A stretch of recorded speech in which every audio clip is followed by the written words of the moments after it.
if you're constantly blaming someone else or some other unknown force for things that are happening in your life, then you are subconsciously telling yourself that you have no control. You have no control at all, and you are just a leaf in the wind. There's no easy way to say this, so I'm just going to come out and say it. Own your trash. It's yours. It smells. Own it. It's probably your fault. So before I get into that and explain, my name is Brendan. Welcome to the Lost Tribe, a channel where I help people improve themselves, where we could come together and know the truth, find our own personal truth, and just find out the truth about other things. So, own your trash. I would say the other word that people know it as, but YouTube, and I don't want to curse, but it's something that you should do. And let me start off with the story. So, back in my wee young days, I would never own my trash. It was always just like, I would always either be stuck in a rut or do something while I'm doing something, anything, and it wouldn't go my way. And it was always, oh, you know, this didn't happen because my boss doesn't like me. So-and-so told me to do this and it failed. And that would be an I told you so kind of guy, because I knew it would fail. Or even if I didn't, doesn't matter, but so-and-so told me to do this. So-and-so did this, and that's why this didn't work out. Well, certain things may be the case, but first off, I ended up listening to someone over the pandemic. I think it was early pandemic, Alex Becker. And while he does crypto stuff now, he used to do a lot of self-improvement things like this. And listening to him sort of really made it click for me. Pretty much saying it's just like it's your fault. You gotta own it. And if you do, things just get better. Because you essentially stop blaming everyone else for your own issues and for things that happen in your life. And like I said, I did it a lot in the past. I see a lot of people that still do it that I hang out with, and I try to distance myself from it and just try to let it fly over my head and not engage them in that kind of conversation, because I know what it is. And let me tell you though, owning your trash literally changes your life. Like,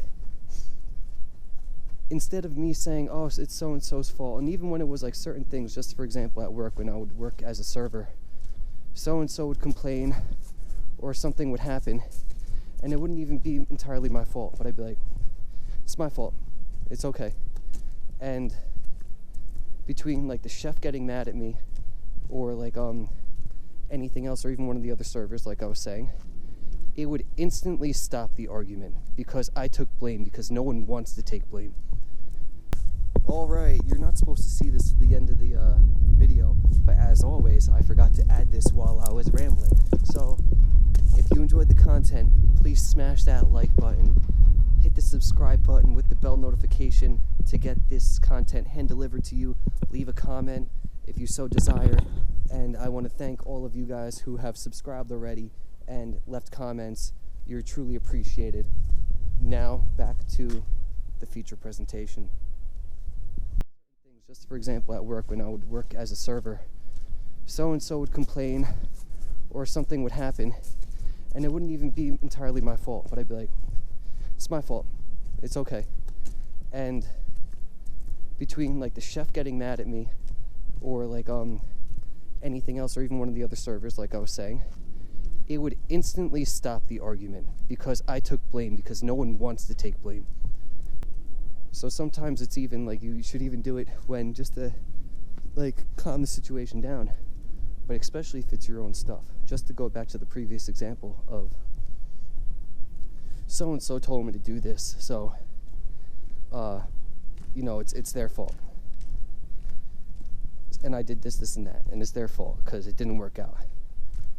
Yeah, so-and-so's told you to do that, but who told you to listen to them? Like, seriously. Because that was me.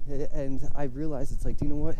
It's my fault for listening to them. Even just like, another example, I was in a very crappy housing situation during the pandemic that I got out of. And I could easily blame my housemates for them owing me like thousands of dollars because they just did not want to pay. But it's my fault. I was the one that chose to live with them. Even like when I started living with them, it was pre-pandemic, and I saw a little bit of the red flags, but I ignored them. It's my fault. I ignored the red flags. I have no one to blame but myself for putting myself in that situation. And once you get into that mindset, one, it's a leader mindset, because even just like if you hear anyone who's a big leader of a big company, when they succeed, they say, oh, I owe it all to everyone who's worked hard on this, everything, all this stuff. Just saying, like, congratulating and praising the people who work under them. But when they fail, they don't go around blaming all those dudes. They say, do you know what? Ultimately, it's my fault. I failed this company. We didn't hit the goals or anything that we were trying to. Whatever situation it is, the person in charge, if they're a good leader, they don't go around blaming everyone else. They own it because they're the leader. So essentially, you have to start being the leader of your own life, of everything. And it's like, yeah, you could take your successes too, especially if you work solo. But like, own your own mistakes. Own the mistakes and the shortcomings and the bad things that happen around you. At least if you have some partial blame, or at least recognize it. Because recognizing that, aside from what I said before, it puts the power, surprisingly, it gives you the power. Because if you're constantly blaming someone else or some other unknown force for things that are happening in your life, then you are subconsciously telling yourself that you have no control. You have no control at all, and you are just a leaf in the wind, blowing, and you might end up in a ditch right here somewhere, do something. It's not up to you. The wind's blowing you around. But if you take control, then you're not the leaf. You're the boat on the ocean. Even though you have a sail, you have a motor too. And even if you don't have a motor, you could direct that sail. And speaking of which, not really an ocean, but nice big lake. It's not going to be frozen where we're going to, because I see it. It's not frozen, but over there it's frozen. But yeah, to get back to my point, gives you control. You now have the power to steer your own ship, and it's not going to happen overnight. You have to continuously be consciously this captain. Ooh, it's a red-tailed hawk. I don't know if you could see it. Right there, red-tailed hawk. It's looking for something. But you have to, and like most things that I talk about, and I should mention it in every single video when it comes to self-improvement, it's not a quick one-stop shop, quick fix, everything. This is going to take months. And it took months for me, because every time I found myself trying to blame someone else, I was like, do you know what? And almost to a detriment to myself in a sense, but not really. I would find a workaround in any kind of, do a little bit of mental math, and I didn't have to do much mental gymnastics, but it's like, oh, ultimately it was my fault. My fault for trusting this person.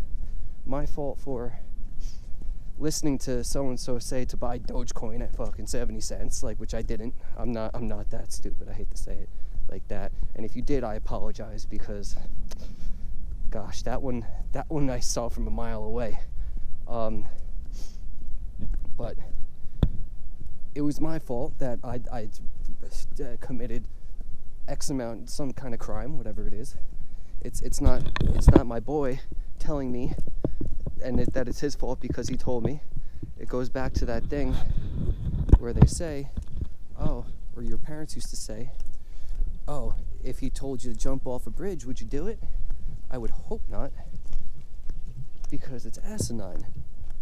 they have no repercussions for them. Well, at least nowadays they do, because if you tell someone to jump off a bridge, you're going to jail. That's you're pretty much complicit in their death. I'm gonna throw this rock in there.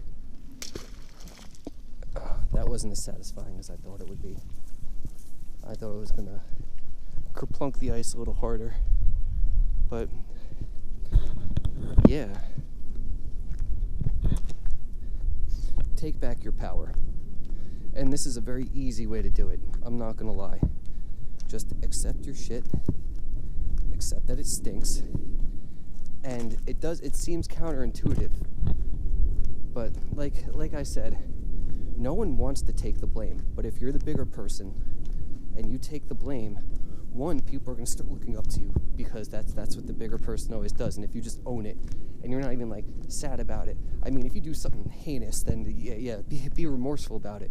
But if it's something stupid like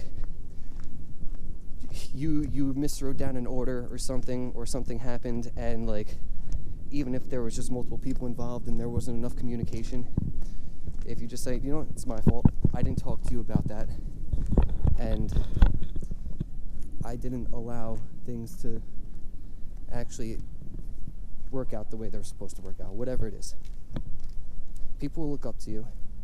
You will start feeling it in and of yourself that you are in charge. I'm the captain now, and you will start feeling in more control. Essentially, that's how it is. So, where we are right now is about the time that I end my videos, because it is about 10 minutes one. So I like this hike. I could tell exactly where I get, so I don't ramble for too long. But this is the lake. I'm at the beach. It is absolutely freezing. There is a full moon up there, or damn near close. Beautiful day, and I'm grateful for it. And I'll sneak this one in there. Just remember to have gratitude. There's plenty of people that can't be here walking the beach like I am, and glad I could be here to witness it. So, on that note, ladies and gents, my name is Brendan. This is The Lost Tribe. If you enjoyed this content, please smash that like button. Subscribe and push the bell notification so the algorithm will hand deliver more content like this to you. Leave a comment, I'll get back to you. And I thank all of you, first off, who have subscribed and who have commented. I appreciate all of you. It's a really great day the other day, seeing just like my subscriber count just triple, even though it's only at like 9 right now, but it tripled, and it's showing that I'm actually connecting with people and making a difference, and that's what I'm here for. So also really quick, I'll put the link in the description if you want to support me. One way to do it is to buy my book. And I tell people all the time, if you don't like to read, then don't buy. I mean, I do have an audiobook of it too, but The Phoenix and the Flames by Brendan Landry, link will be in the description. I have it as an audiobook, an ebook, and a paperback copy. It is the first of a series in a dystopian future science fiction novel, or series I should say. But yeah, easy way to support me if you feel so inclined, and you also get a good read out of it. Everyone that's read it has loved it. So, one last look at the lake. It's beautiful. Sun's going down. Once again, my name is Brendan, Lost Tribe. Peace out, guys.